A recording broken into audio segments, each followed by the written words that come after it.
Zdravím vás, moji milí priaznivci. Ak vám chýbajú minerály, vitamíny, alebo chcete telu dodať niečo špecifické, voľakú bylinnú kúru, s čím by ste si vylepšili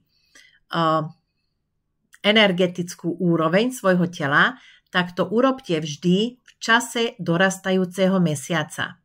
Telo vie lepšie spracovávať, uskladniť, zúžitkovať. Špecifické sú ale dni kozorozca. Preto, ak vás čaká očkovanie, napríklad tetanovka, alebo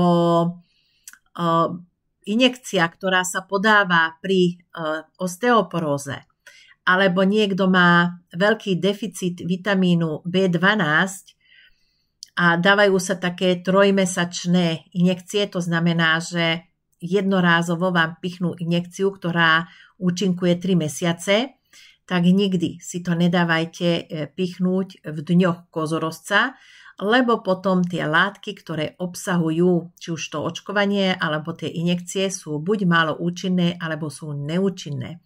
Naozaj tieto dni sú veľmi špecifické, preto sa im vyhýbajte.